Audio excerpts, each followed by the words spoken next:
चलिए दोस्तों कंटिन्यू करते हैं। पहला प्रश्न तो यहाँ पे पूछा गया है, भारतेंदु काल के किस कवि ने बंगला की देखा देखी कुछ अतुकांत पद्य लिखे थे। तो भारतेंदु काल के किस कवि ने बंगला की देखा देखी कुछ अतुकांत पद्य लिखे थे। तो इसका सही उत्तर होगा आपका अंबिका दत्त व्यास। खड़ी बोली में लिखी गई पहली अतुकांत कविता क्या है। तो खड़ी बोली में लिखी गई पहला अतुकांत कविता क्या है। तो इसका सही उत्तर होगा आपका श्रीधर पाठक के द्वारा रचित सांध्य अटन। तो श्रीधर पाठक के द्वारा रचित सांध्य अटन जो है ये खड़ी बोली में लिखी गई प्रथम अतुकांत कविता मानी जाती है। तो आप इसको नोट कर सकते हैं, ये प्रश्न भी कई बार पूछा गया है। रानी छंदम लीला, देवी छंदम लीला और तन्मय लीला शीर्षक प्रबंध गीत के लेखक का नाम क्या है। तो रानी छंदम लीला, देवी छंदम लीला और तन्मय लीला शीर्षक प्रबंध गीत के लेखक का नाम क्या है। तो इसका सही उत्तर होगा आपका भारतेंदु हरिश्चंद्र। तो आप इसको नोट कर सकते हैं, यहाँ से भी प्रश्न कई बार पूछा गया है। प्रेमचंद ने अपने किस उपन्यास में हरिजनों की स्थिति और उनकी समस्याओं का चित्रण किया है। तो प्रेमचंद ने अपने किस उपन्यास में हरिजनों की स्थिति और उनकी समस्याओं का चित्रण किया है। तो इसका सही उत्तर होगा आपका कर्मभूमि। तो कर्मभूमि उपन्यास में प्रेमचंद ने हरिजनों की स्थिति और उनकी समस्याओं का चित्रण किया है। तो आप इसको नोट कर सकते हैं।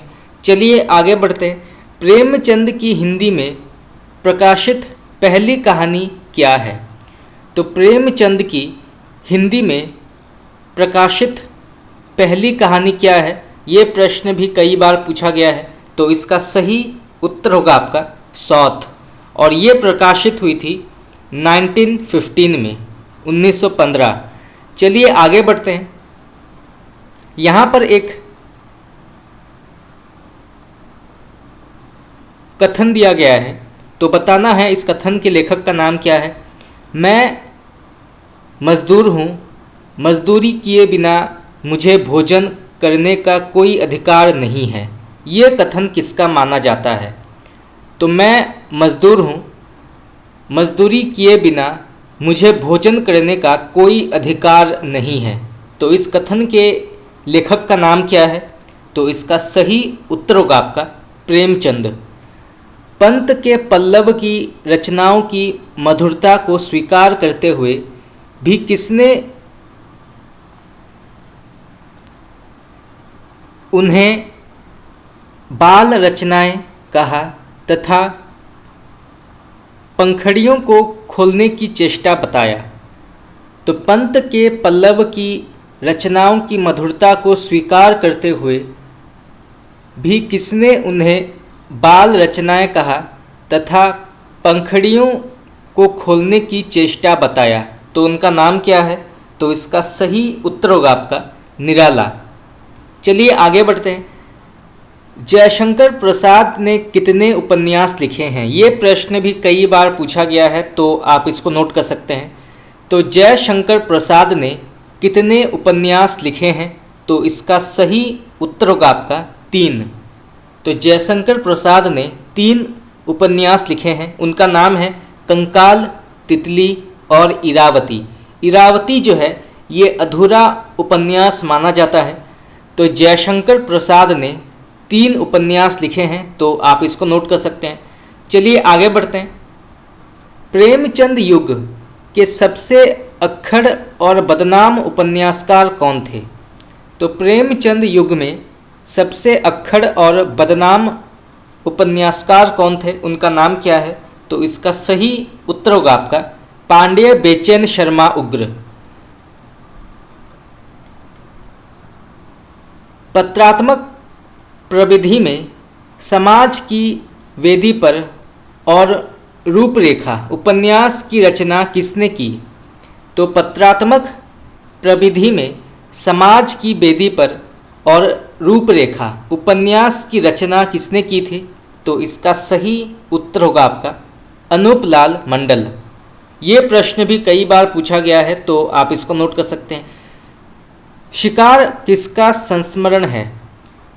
तो शिकार किसका संस्मरण है? तो इसका सही उत्तर होगा आपका श्री राम शर्मा। तो श्री राम शर्मा की संस्मरण मानी जाती है शिकार। छायावाद का विरोध करने वाले प्रतिनिधि पत्रिका कौन सी मानी जाती है? चलिए आगे बढ़ते हैं। हिंदी कवि चर्चा किसकी कृति मानी जाती है? तो हिंदी कवि चर्चा किसकी कृति मानी जाती है? तो इसका सही उत्तर होगा आपका चंद्रबली।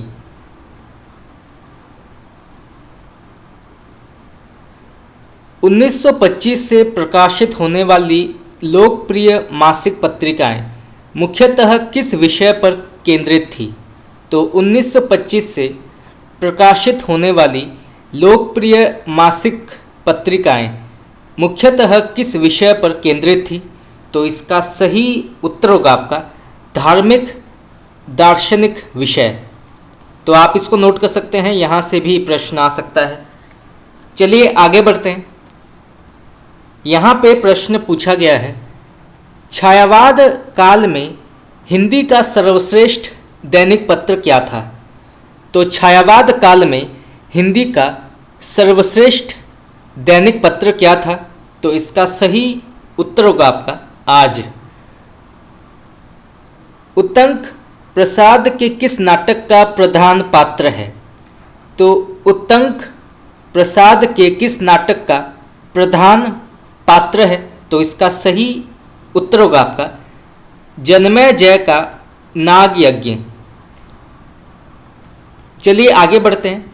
तो यहाँ पर एक पंक्ति दी गई है, तो बताना है इस पंक्ति के लेखक का नाम क्या है। तो सबसे पहले पंक्ति पढ़ते हैं। भूरी अधकटी मूछों के नीचे एक स्थिर गंभीर मुस्कुराहट, मोटे चश्मे के ऐनक और घनी भौहों के नीचे ज्ञान के गुरुत्व से भरी सी आँखें, गदबदा बदन, ढीला ढाला अंग्रेजी लिबास और सादा रहन सहन, सिर पर रुफेले केशों का विरल अधिराज्य। आचार्य शुक्ल के संदर्भ में ये कथन किसका माना जाता है?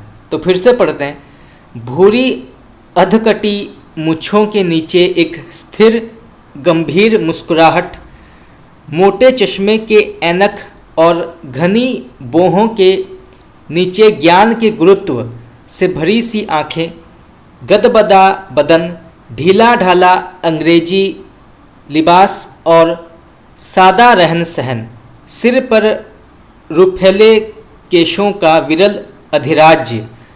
तो आचार्य शुक्ल के संदर्भ में ये कथन किसका माना जाता है? तो इसका सही उत्तर होगा आपका प्रभाकर माचवे।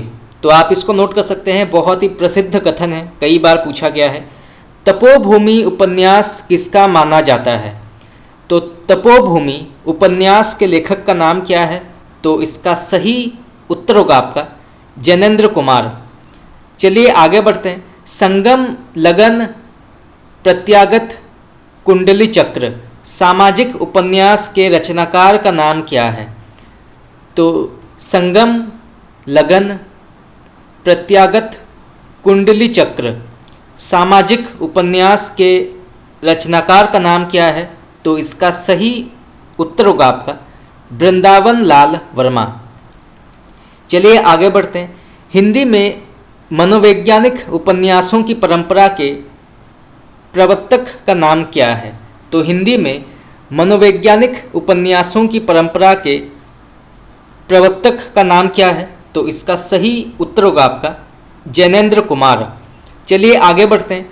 हिंदी उपन्यास साहित्य को मनोरंजन के स्तर पर से ऊपर उठाकर किस साहित्यकार ने सबसे पहले उसे सामाजिक और राष्ट्रीय सवालों तथा जीवन के साथ जोड़ा तथा उसकी कलात्मकता का विकास भी किया। ये प्रश्न कई बार पूछा गया है, तो आप इसको नोट कर सकते हैं।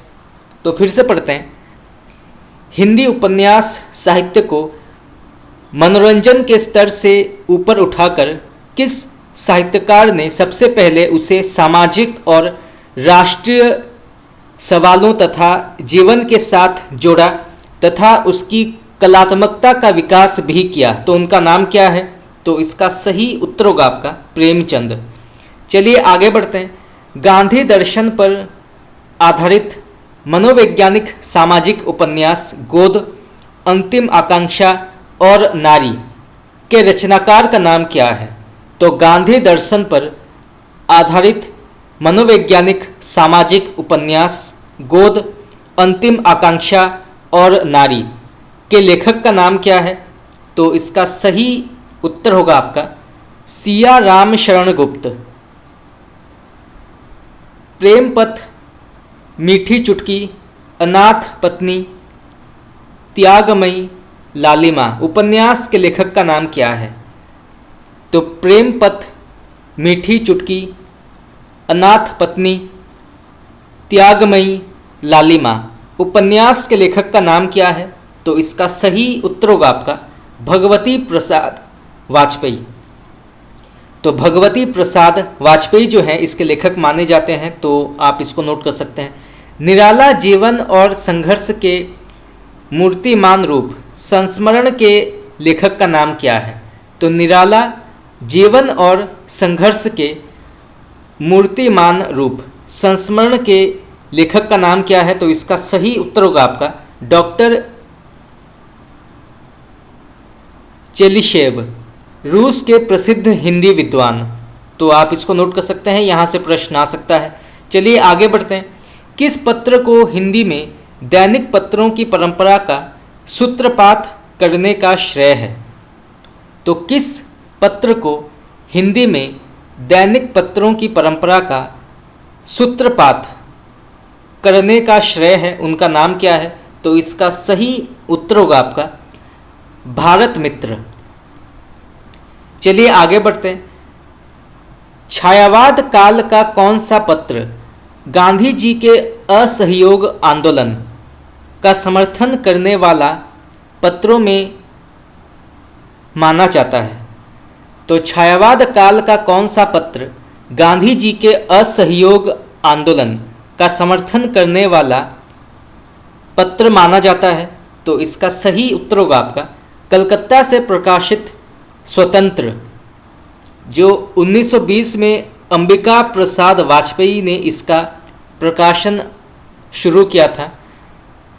तो स्वतंत्र पत्र जो है ये गांधी जी के असहयोग आंदोलन का समर्थन करने वाला पत्र माना जाता है। तो आप इसको नोट कर सकते हैं, यहाँ से प्रश्न आ सकता है स्वतंत्र। चलिए आगे बढ़ते हैं।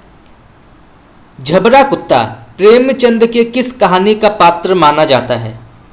तो झबरा कुत्ता प्रेमचंद के किस कहानी का पात्र माना जाता है? तो इसका सही उत्तर होगा आपका किरात। चलिए आगे बढ़ते हैं। विशंभर नाथ शर्मा कौशिक और सुदर्शन किस परंपरा के कहानीकार माने जाते हैं? तो विशंभर नाथ शर्मा कौशिक और सुदर्शन किस परंपरा के कहानीकार माने जाते हैं? तो इसका सही उत्तर होगा आपका प्रेमचंद की परंपरा के। अंतःपुर का आरंभ और रमणी का रहस्य कहानी के रचनाकार का नाम क्या है? तो अंतःपुर का आरंभ और रमणी का रहस्य कहानी के लेखक का नाम क्या है? तो इसका सही उत्तर होगा आपका राय कृष्णदास। तो अंतःपुर का आरंभ और रमणी का रहस्य कहानी के लेखक माने जाते हैं राय कृष्णदास। चलिए आगे बढ़ते हैं। शैतान की आंखें, विस्मृति के गर्भ में, सोने की ढाल अनुदित उपन्यास के लेखक का नाम क्या है? तो शैतान की आंखें, विस्मृति के गर्भ में और सोने की ढाल अनुदित उपन्यास के लेखक का नाम क्या है? तो इसका सही उत्तर होगा आपका राहुल सांस्कृतायन। प्रसाद और उनके समकालीन संस्मरण के लेखक का नाम क्या है? तो प्रसाद और उनके समकालीन संस्मरण के लेखक का नाम क्या है? तो इसका सही उत्तर होगा आपका विनोद शंकर व्यास। जैनेन्द्र का पहला कहानी संग्रह क्या माना जाता है? तो जैनेन्द्र कुमार का पहला कहानी संग्रह का नाम क्या है? तो इसका सही उत्तर होगा आपका फांसी, और ये प्रकाशित हुई थी 1929 में। 1929 में फांसी कहानी संग्रह प्रकाशित हुई थी, तो आप इसको नोट कर सकते हैं। अज्ञा का प्रथम कहानी संग्रह का नाम क्या है? तो अज्ञा का पहला कहानी संग्रह का नाम क्या है? तो इसका सही उत्तर होगा आपका त्रिपथगा, और ये प्रकाशित हुई थी 1931 में। चलिए आगे बढ़ते हैं। कवि की स्त्री कहानी के लेखक का नाम क्या है? तो कवि की स्त्री कहानी के लेखक का नाम क्या है? तो इसका सही उत्तर होगा आपका सुदर्शन। महादेवी वर्मा का ब्रज भाषा तथा खड़ी बोली में लिखा गया आरंभिक काव्य क्या है? तो महादेवी वर्मा का ब्रज भाषा तथा खड़ी बोली में लिखा गया आरंभिक काव्य का नाम क्या है? तो इसका सही उत्तर होगा आपका प्रथम आयाम, और ये प्रकाशित हुई थी 1984 में। तो यहाँ से दो प्रकार के प्रश्न आ सकते हैं, तो आप इसको नोट कर सकते हैं। चलिए आगे बढ़ते हैं। आचार्य शुक्ल का प्रसिद्ध निबंध कविता क्या है? उनके निबंध संग्रह चिंतामणि के किस भाग में संकलित है? तो इसका सही उत्तर होगा आपका चिंतामणि भाग 1। तो चिंतामणि भाग 1 में ये संकलित हैं, तो आप इसको नोट कर सकते हैं। चलिए आगे बढ़ते हैं।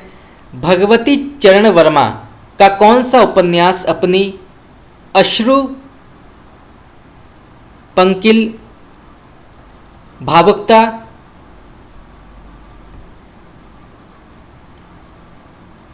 के कारण पाठकों में काफ़ी लोकप्रिय हुआ था? तो भगवती चरण वर्मा का कौन सा उपन्यास अपनी अश्रु पंकिल भावुकता के कारण पाठकों में काफ़ी लोकप्रिय हुआ था? तो इसका सही उत्तर होगा आपका 3 वर्ष, और ये प्रकाशित हुआ था 1936 में। चलिए आगे बढ़ते हैं। मेरा मकान मेरे नापिताचार्य मेरी दैनिकी का एक पृष्ठ निबंध के लेखक का नाम क्या है? तो मेरा मकान मेरे नापिताचार्य मेरी दैनिक का एक पृष्ठ निबंध के लेखक का नाम क्या है? तो इसका सही उत्तर होगा आपका गुलाब राय। बुढ़ापा और गाली निबंध के लेखक का नाम क्या है? तो बुढ़ापा और गाली निबंध के लेखक का नाम क्या है? तो इसका सही उत्तर होगा आपका पांड्य बेचन शर्मा उग्र। ये प्रश्न कई बार पूछा गया है कि मेरी दैनिकी का एक पृष्ठ निबंध के लेखक का नाम क्या है? तो इसके लेखक हैं गुलाब राय, तो आप इसको नोट कर सकते हैं। यात्री मित्र किसका यात्रा वृतांत माना जाता है? तो यात्री मित्र किसका यात्रा वृतांत माना जाता है? तो इसका सही उत्तर होगा आपका सत्यदेव परिव्राजक। डॉक्टर नगेंद्र की पहली आलोचना कृति का नाम क्या है? तो डॉक्टर नगेंद्र की पहली आलोचना कृति का नाम क्या है? तो इसका सही उत्तर होगा आपका सुमित्रा नंदन पंत, और ये प्रकाशित हुई थी 1938 में। तो 1938 में डॉक्टर नगेंद्र की पहली आलोचना कृति सुमित्रा नंदन पंत प्रकाशित हुई थी, तो आप इसको नोट कर सकते हैं। यहाँ से प्रश्न आ सकता है। चलिए आगे बढ़ते हैं। उनका यानी कि प्रेमचंद का कहानी साहित्य हमारे जातीय जीवन का दर्पण है, ये कथन किसका माना जाता है? तो उनका यानी कि प्रेमचंद का कहानी साहित्य हमारे जातीय जीवन का दर्पण है, तो ये कथन किसका माना जाता है? तो इसका सही उत्तर होगा आपका डॉक्टर रामविलास शर्मा। तो आप इसको नोट कर सकते हैं, यहाँ से प्रश्न आ सकता है। चलिए आगे बढ़ते हैं। सच्चा घुमक्कड़ धर्म जाति देश काल सारी सीमाओं से मुक्त होता है। वह सच्चे अर्थों में मानवता के प्रेम का उपासक होता है। ये कथन किसका माना जाता है? तो फिर से पढ़ते हैं। सच्चा घुमक्कड़ धर्म जाति देश काल सारी सीमाओं से मुक्त होता है। वो सच्चे अर्थों में मानवता के प्रेम का उपासक होता है। तो ये कथन किसका माना जाता है? तो इसका सही उत्तर होगा आपका राहुल सांस्कृतायन। तो आप इसको नोट कर सकते हैं, यहाँ से प्रश्न आ सकता है। चलिए आगे बढ़ते हैं। संगीत को काव्य के और काव्य को संगीत के अधिक निकट लाने का अधिक प्रयास निराला जी ने किया था या किया है। ये कथन किसका माना जाता है? तो संगीत को काव्य के और काव्य को संगीत के अधिक निकट लाने का अधिक प्रयास निराला जी ने किया है। तो ये कथन किसका माना जाता है? तो इसका सही उत्तर होगा आपका आचार्य रामचंद्र शुक्ल। तो आप इसको नोट कर सकते हैं, यहाँ से भी प्रश्न आ सकता है। कुछ मिलाकर प्रयोगवादी कविताएं हास्योन्मुख मध्यवर्गीय जीवन का यथार्थ चित्र है। तो ये कथन किसका माना जाता है?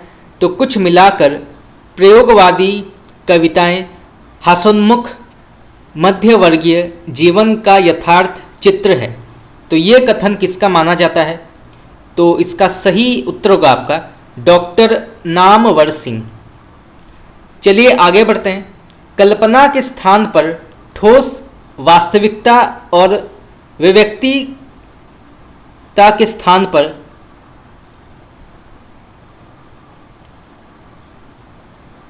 सामाजिकता का आग्रह किस काव्य आंदोलन में किया गया?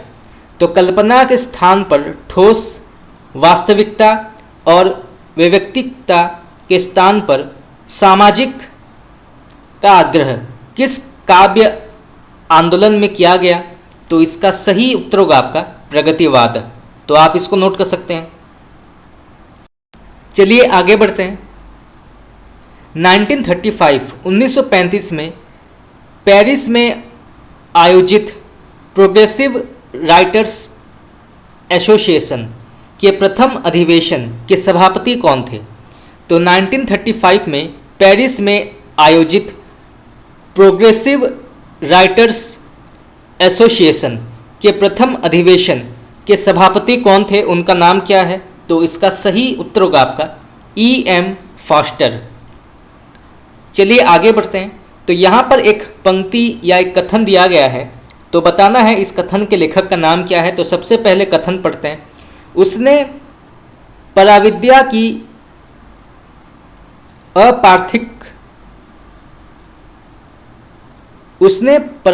की अपार्थिवता ली, वेदांत के अद्वैत की छाया मात्र ग्रहण की, लौकिक वेग से तीव्रता उधार ली और इन सब को कबीर के सांकेतिक दाम्पत्य भाव सूत्र में बांधकर निराले स्नेह संबंध की सृष्टि कर डाली, जो मनुष्य के हृदय को पूर्ण अवलंब कर दे सका, उसे पार्थिव प्रेम के ऊपर उठा सका तथा मस्तिष्क को हृदय में और हृदय को मस्तिष्क में बना सका।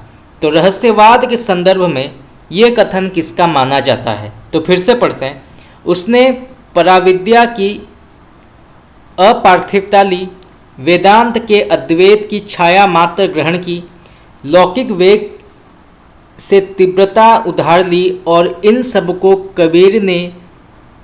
कबीर के सांकेतिक दाम्पत्य भाव सूत्र में बांधकर निराले स्नेह संबंध की सृष्टि कर डाली, जो मनुष्य के हृदय को पूर्ण अवलंब दे सका, उसे पार्थिव प्रेम के ऊपर उठा सका तथा मस्तिष्क को हृदय में और हृदय को मस्तिष्क में बना सका। तो रहस्यवाद के संदर्भ में ये कथन किसका माना जाता है? तो इसका सही उत्तर होगा आपका महादेवी वर्मा। बहुत ही बड़ा कथन है, ज़्यादातर ऐसे कथन नहीं आते हैं परंतु जानना आवश्यक है। चलिए आगे बढ़ते हैं। कामायनी को मानव चेतना के विकास का महाकाव्य किसने कहा है? तो कामायनी को मानव चेतना के विकास का महाकाव्य किसने कहा है? तो इसका सही उत्तर होगा आपका डॉक्टर नगेंद्र। कामायनी को मानवता का रसात्मक महाकाव्य किसने कहा है? तो कामायनी को मानवता का रसात्मक महाकाव्य किसने कहा है? तो इसका सही उत्तर होगा आपका आचार्य शुक्ल। हिंदी काव्य जगत को हाइकू से परिचित कराने का श्रेय किस कवि को है? तो हिंदी काव्य जगत को हाइकू से परिचित कराने का श्रेय किस कवि को प्राप्त है? तो इसका सही उत्तर होगा आपका अज्ञेय। छायावाद को गांधीवाद का साहित्यिक संस्करण किस आलोचक ने कहा है? तो छायावाद को गांधीवाद का साहित्यिक संस्करण किस आलोचक ने कहा है? तो इसका सही उत्तर होगा आपका शांति प्रिय द्विवेदी। तो ये प्रश्न भी कई बार पूछा गया है, तो आप इसको नोट कर सकते हैं। चलिए आगे बढ़ते हैं। छायावादी काव्य प्राकृतिक सौंदर्य और सामयिक जीवन परिस्थितियों से ही मुख्यतः अनुप्राणित है, ये कथन किसका माना जाता है? तो छायावादी काव्य प्राकृतिक सौंदर्य और सामयिक जीवन परिस्थितियों से ही मुख्यतः अनुप्राणित है, तो ये कथन किसका माना जाता है? तो इसका सही उत्तर होगा आपका आचार्य नंद दुलारे वाजपेयी। चलिए आगे बढ़ते हैं। किस आलोचक ने प्रेमचंद को उपयोगितावादी प्रोपेगेंडिस्ट आदर्शवादी कलाकार माना है? तो किस आलोचक ने प्रेमचंद को उपयोगितावादी प्रोपेगेंडिस्ट आदर्शवादी कलाकार माना है? तो इसका सही उत्तर होगा आपका आचार्य नंद दुलारे वाजपेयी। छायावादी कविता में असंतोष की भावना निबंध के लेखक का नाम क्या है? तो छायावादी कविता में असंतोष की भावना निबंध के लेखक का नाम क्या है? तो इसका सही उत्तर होगा आपका शिवदान सिंह चौहान। तो आप इसको नोट कर सकते हैं, यहाँ से भी प्रश्न आ सकता है। चलिए आगे बढ़ते हैं। प्रयोगवाद को बैठे ठाले का धंधा किसने कहा है? तो प्रयोगवाद को बैठे ठाले का धंधा किसने कहा है? तो इसका सही उत्तर होगा आपका आचार्य नंद दुलारे वाजपेयी। महाकाव्य विवेचन किसकी कृति मानी जाती है? तो महाकाव्य विवेचन किसकी कृति मानी जाती है? तो इसका सही उत्तर होगा आपका रांगेय राघव। छायावाद की परिभाषा किसका प्रसिद्ध निबंध माना जाता है? तो छायावाद की परिभाषा किसका प्रसिद्ध निबंध माना जाता है? तो इसका सही उत्तर होगा आपका डॉक्टर नगेंद्र। चलिए आगे बढ़ते हैं। तो यहाँ पर एक कथन दिया गया है, तो बताना है इस कथन के लेखक का नाम क्या है। तो सबसे पहले कथन पढ़ते हैं। छायावाद का काव्य प्रथम श्रेणी का विश्व काव्य नहीं है। कुंठा की प्रेरणा प्रथम श्रेणी के काव्य को जन्म नहीं दे सकती, ये कथन किसका माना जाता है? तो छायावाद का काव्य प्रथम श्रेणी का विश्व काव्य नहीं है। कुंठा की प्रेरणा प्रथम श्रेणी के काव्य को जन्म नहीं दे सकती। तो इस कथन के लेखक का नाम क्या है? तो इसका सही उत्तर होगा आपका डॉक्टर नगेंद्र। चलिए आगे बढ़ते हैं। पंत के साथ रूपाभ पत्रिका का संपादन किसने किया है? तो पंत के साथ रूपाभ पत्रिका का संपादन किसने किया है, उनका नाम क्या है? तो इसका सही उत्तर होगा आपका नरेंद्र शर्मा। किस आलोचक ने रीतिकाल की कविता को क्षयग्रस्त कहा है? तो किस आलोचक ने रीतिकाल की कविता को क्षयग्रस्त कहा है? तो इसका सही उत्तर होगा आपका डॉक्टर नगेंद्र। चलिए आगे बढ़ते हैं। मधुकण, प्रेम संगीत, मानव और एक दिन किसकी काव्य कृति मानी जाती है? तो मधुकण, प्रेम संगीत, मानव और एक दिन किसकी काव्य कृति मानी जाती है? तो इसका सही उत्तर होगा आपका भगवती चरण वर्मा। तो आप इसको नोट कर सकते हैं, यहाँ से प्रश्न आ सकता है। तुलसीदास और उनकी कविता किसकी कृति मानी जाती है? तो तुलसीदास और उनकी कविता किसकी कृति मानी जाती है? तो इसका सही उत्तर होगा आपका राम नरेश त्रिपाठी। तो आप इसको नोट कर सकते हैं, यहाँ से प्रश्न आ सकता है। काशी का 80 उपन्यास के लेखक का नाम क्या है? तो काशी का 80 उपन्यास के लेखक का नाम क्या है? तो इसका सही उत्तर होगा आपका काशीनाथ सिंह। निशिकांत, तट के बंधन, अर्धनारेश्वर और स्वप्नमयी उपन्यास के लेखक का नाम क्या है? तो निशिकांत, तट के बंधन, अर्धनारेश्वर और स्वप्नमयी उपन्यास के लेखक का नाम क्या है? तो इसका सही उत्तर होगा आपका विष्णु प्रभाकर। चलिए आगे बढ़ते हैं। यहाँ पर एक कथन दिया गया है, तो बताना है इस कथन के लेखक का नाम क्या है। तो सबसे पहले कथन पढ़ते हैं। कहने का तात्पर्य ये है कि हमारे उपन्यासकारों को देश के वर्तमान जीवन के भीतर अपनी दृष्टि गाड़ कर आप देखना चाहिए। केवल राजनीतिक दलों की बातें को लेकर ही न चलाना चाहिए। साहित्य को राजनीति से ऊपर रचना चाहिए, सदा उसके इशारों पर न नाचना चाहिए। तो ये कथन किसका माना जाता है? तो फिर से पढ़ते हैं। कहने का तात्पर्य ये है कि हमारे उपन्यासकारों को देश के वर्तमान जीवन के भीतर अपनी दृष्टि गाड़कर अपना देखना चाहिए। केवल राजनीतिक दलों की बातों को लेकर ही न चलना चाहिए। साहित्य को राजनीतिक से ऊपर रचना चाहिए, सदा उसके इशारों पर न नाचना चाहिए। तो इस कथन के लेखक का नाम क्या है? तो इसका सही उत्तर होगा आपका आचार्य रामचंद्र शुक्ल। तो आप इसको नोट कर सकते हैं। चलिए आगे बढ़ते हैं। मुझे प्रोफेसरों के बीच छायावाद सिद्ध करना पड़ेगा, ये कथन किसका माना जाता है? बहुत ही प्रसिद्ध कथन है, कई बार पूछा गया है, तो आप इसको नोट कर सकते हैं। तो मुझे प्रोफेसरों के बीच छायावाद सिद्ध करना पड़ेगा, तो इस कथन के लेखक का नाम क्या है? तो इसका सही उत्तर होगा आपका निराला। छायावाद के बाद नए आंदोलन की शुरुआत आचार्य नंद दुलारे वाजपेयी ने किससे माना है? तो छायावाद के बाद नए आंदोलन की शुरुआत आचार्य नंद दुलारे वाजपेयी ने किससे माना है?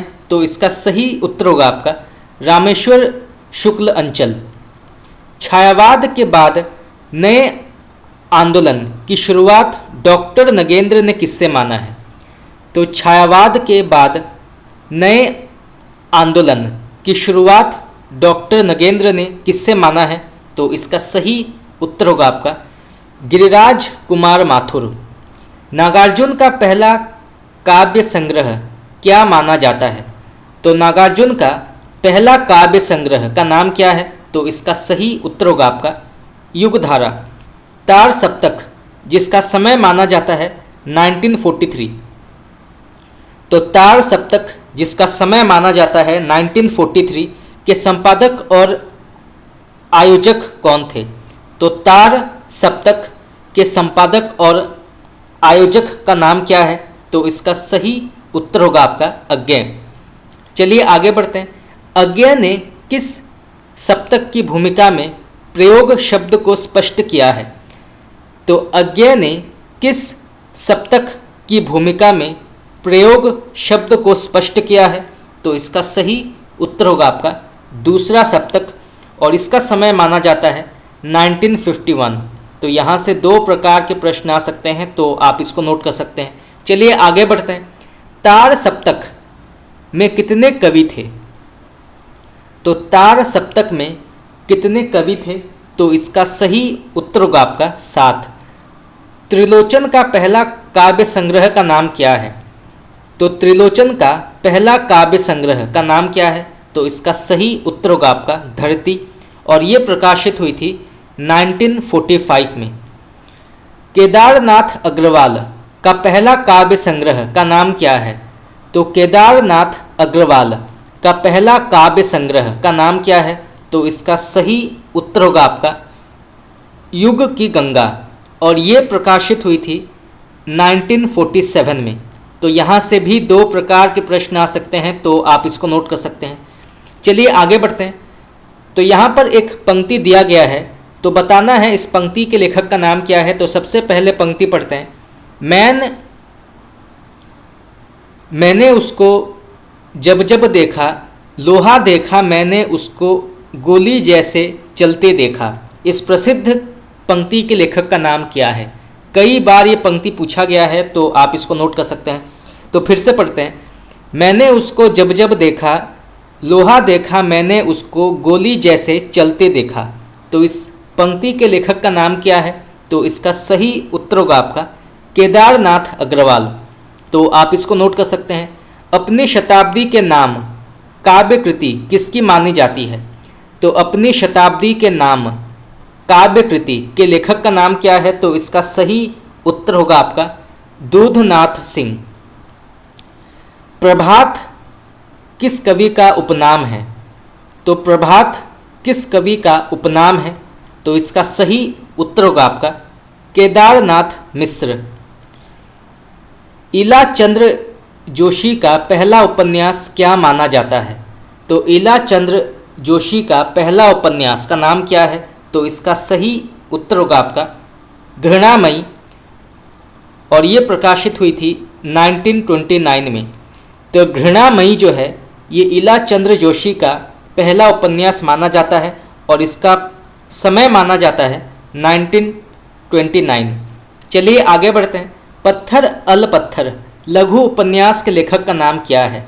तो पत्थर अल पत्थर लघु उपन्यास के लेखक का नाम क्या है? तो इसके लेखक माने जाते हैं उपेंद्र नाथ अश्क। चलिए आगे बढ़ते हैं। इला चंद्र जोशी के उपन्यास घृणामयी का दूसरा नाम क्या है? ये प्रश्न भी कई बार पूछा गया है। तो इला चंद्र जोशी के उपन्यास घृणामयी का दूसरा नाम क्या है? तो इसका सही उत्तर होगा आपका लज्जा। चलिए आगे बढ़ते हैं। शिया मुसलमानों की जिंदगी पर लिखा गया पहला उपन्यास का नाम क्या है? तो शिया मुसलमानों की जिंदगी पर लिखा गया पहला उपन्यास का नाम क्या है? तो इसका सही उत्तर होगा आपका राही मासूम रजा के द्वारा रचित आधा गांव। ये प्रश्न भी कई बार पूछा गया है। जैसे आधा गांव उपन्यास के लेखक का नाम क्या है? तो इसके लेखक हैं राही मासूम रजा। और आधा गांव जो है ये किस विधा के अंतर्गत आती है? तो ये जो है उपन्यास विधा के अंतर्गत आती है। परंतु खास तौर पर जो प्रश्न ज़्यादातर पूछा जाता है वो है आधा गांव के लेखक का नाम क्या है? तो इसके लेखक हैं राही मासूम रजा। चलिए आगे बढ़ते हैं।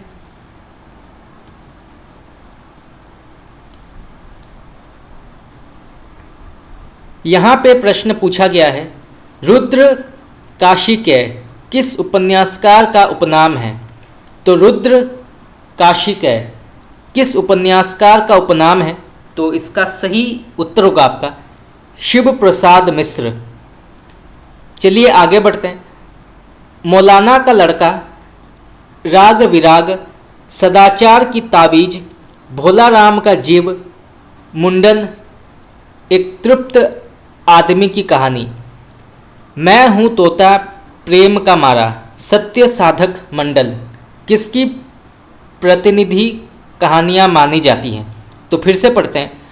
मौलाना का लड़का, राग विराग, सदाचार की तावीज, भोला राम का जीव, मुंडन एक तृप्त आदमी की कहानी, मैं हूँ तोता प्रेम का मारा, सत्य साधक मंडल किसकी प्रतिनिधि कहानियाँ मानी जाती हैं? तो इसका सही उत्तर होगा आपका हरिशंकर परसाई। तो आप इसको नोट कर सकते हैं, यहाँ से प्रश्न आ सकता है। वो दुनिया कहानी संग्रह किसका माना जाता है? तो वो दुनिया कहानी संग्रह के लेखक का नाम क्या है? तो इसका सही उत्तर होगा आपका यशपाल। निठल्ले की डायरी किसका व्यंग संग्रह माना जाता है? तो निठल्ले की डायरी किसका व्यंग संग्रह माना जाता है? तो इसका सही उत्तर होगा आपका हरिशंकर परसाई। तो निठल्ले की डायरी व्यंग संग्रह के लेखक हैं हरिशंकर परसाई। तो आप इसको नोट कर सकते हैं, ये प्रश्न भी कई बार पूछा गया है। चलिए आगे बढ़ते हैं। नई कहानी की शुरुआत किस कहानी से मानी जाती है? तो नई कहानी की शुरुआत किस कहानी से मानी जाती है? तो इसका सही उत्तर होगा आपका परिंदे। चलिए आगे बढ़ते हैं। नई कहानियाँ के संपादक कौन थे? तो नई कहानियाँ के संपादक कौन माने जाते हैं? तो इसका सही उत्तर होगा आपका भैरव प्रसाद गुप्त।